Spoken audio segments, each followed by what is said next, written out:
آسماں تیری لحد پہ شبنم افشانی کرے، سبزہ نورستہ اس گھر کی نگہبانی کرے۔ کچھ ایسے بھی اس بزم سے اٹھ جائیں گے جنہیں ڈھونڈنے نکلو گے مگر پا نہ سکو گے۔ سونا پڑا ہے میں کدا، خم و ساغر اداس ہیں، تم کیا گئے کہ روٹھ گئے کچھ دن بہار کے۔ نحمدہ و نصلی علی رسولہ الکریم، اما بعد فاعوذ باللہ من الشیطان الرجیم، بسم اللہ الرحمن الرحیم۔ انما یخشی اللہ من عبادہ العلماء، قال رسول اللہ صلی اللہ علیہ وسلم، تحفۃ المؤمن الموت، صدق اللہ العظیم۔ اللہم صلی علی سیدنا محمد النبی الامی وعلی آلہ وصحبہ وبارک وسلم۔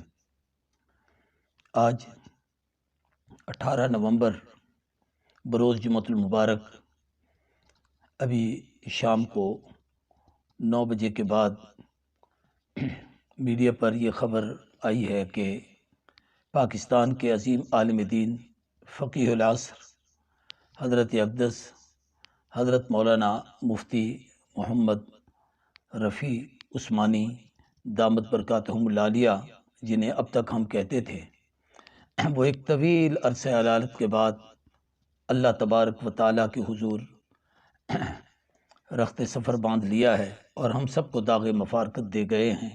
انا للہ و انا الیہ راجعون، انا للہ و لہ ما اعطی و ما اخذ۔ اللہ تبارک و تعالیٰ ان کے درجات بلند و بالا فرمائے، آخرت کی تمام منزلیں ان کی آسان فرمائے۔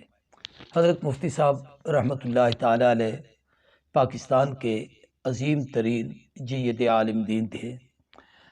پاکستان کی ایک عظیم علمی اور دینی یونیورسٹی دارالعلوم کراچی، جس کے بانی حضرت اقدس مفتی محمد شفیع صاحب رحمۃ اللہ تعالیٰ علیہ تھے، اس وقت حضرت مفتی صاحب رحمۃ اللہ علیہ کے بعد وہ اس دارالعلوم کے صدر محتمم اور اسی دارالعلوم کے ایک عظیم سرپرست اور وفاق المدارس العربیہ پاکستان کے سرپرست اور دارالعلوم سے نکلنے والے ماہنامہ البلاغ کے سرپرست تھے۔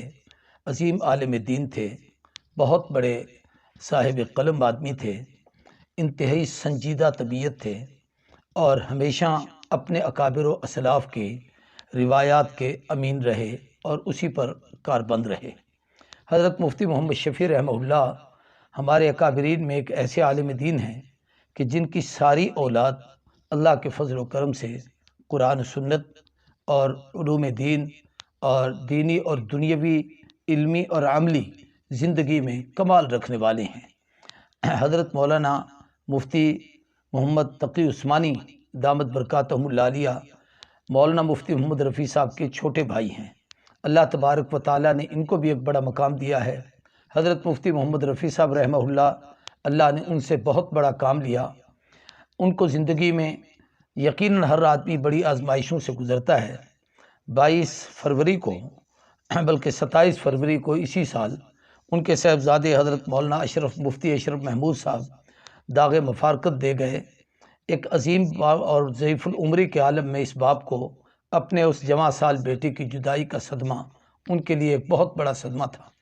دارالعلوم کو اس وقت جو ترقی ہے اور جو اللہ تبارک و تعالیٰ نے اس کو عروج اور کمال عطا کیا ہے، یہ حضرت مولانا مفتی محمد رفیع عثمانی کی کاوشوں کا صلہ ہے۔ تقسیم کے بعد حضرت مولانا مفتی محمد شفیع عثمانی جب پاکستان تشریف لے آئے تھے اور یہ یہاں آنے سے پہلے دارالعلوم دیوبند کے مفتی اعظم تھے، یہاں آنے کے بعد پاکستان میں سب سے پہلے ریڈیو پاکستان پر درس قرآن کی ترتیب انہی سے چلی تھی۔ ان کے والد بزرگوار حضرت مولانا محمد یاسین صاحب رحمۃ اللہ تعالیٰ علیہ وہ حضرت شیخ الہند کے تلامذہ میں سے تھے، اور حضرت مفتی محمد شفیع صاحب رحمۃ اللہ تعالیٰ علیہ وہ حضرت انور شاہ کاشمیری رحمہ اللہ کے اجلا شاگردوں میں سے تھے، اور حضرت مولانا مفتی محمد رفیع صاحب اپنے والد بزرگوار کے شاگردوں میں سے تھے۔ اللہ نے علم کی دنیا میں، عمل کی دنیا میں کمال عطا کیا تھا۔ گفتگو میں بڑی سنجیدگی اور متانت تھی، ہمیشہ امت کی وحدت، خیر خواہی، حسن سلوک کے حوالے سے گفتگو فرماتے تھے۔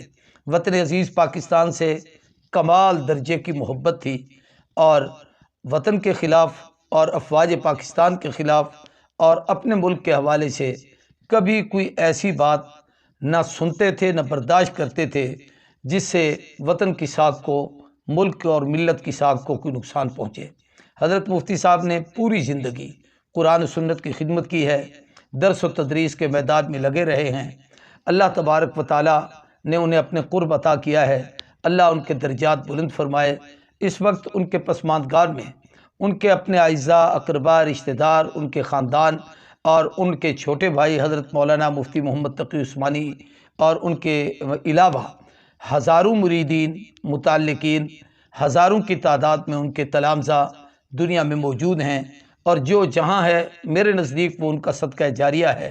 میں سب سے دوستوں سے درخواست کروں گا، اپنے اپنے دینی اداروں میں، مساجد میں، مدارس میں، خانقاہوں میں، دینی اداروں میں قرآن مجید کی تلاوت کی جائے اور حضرت مرحوم کے لیے بلندی درجات کی دعا کی جائے اور ان کے آخرت کے منزلوں کی آسانی کی دعا کی جائے۔ اللہ تبارک و تعالیٰ ان کے درجات بلند فرمائے۔ آسماں تیری لحد پہ شبنم افشانی کرے، سبزہ نورستہ اس گھر کی نگاہ بانی کرے۔ کچھ ایسے بھی اس بزم سے اٹھ جائیں گے جنہیں ڈھونڈنے نکلو گے مگر پا نہ سکو گے۔ سونا پڑا ہے میں کدا، خم و ساغر اداس ہیں، تم کیا گئے کہ روٹھ گئے کچھ دن بہار کے۔ کہتے ہیں کہ حضرت انور شاہ کاشمیری رحمہ اللہ کی جنازے پر، بلکہ شیخ الہند کے جنازے پر کسی نے کہا تھا، اور میں وہی جملہ کہنا چاہتا ہوں کہ وفات کے وقت جب ان کی تدفین کا وقت آیا تو کسی نے کہا تھا کہ مٹی سمجھ کے دفن نہ کرنا دوستو، یہ گنجی نئے علوم ہے، گنج و زر نہیں۔ اللہ تعالی حضرت مفتی صاحب کے درجات بلند فرمائے۔ انا للہ و انا الیہ راجعون۔ السلام علیکم ورحمۃ اللہ وبرکاتہ۔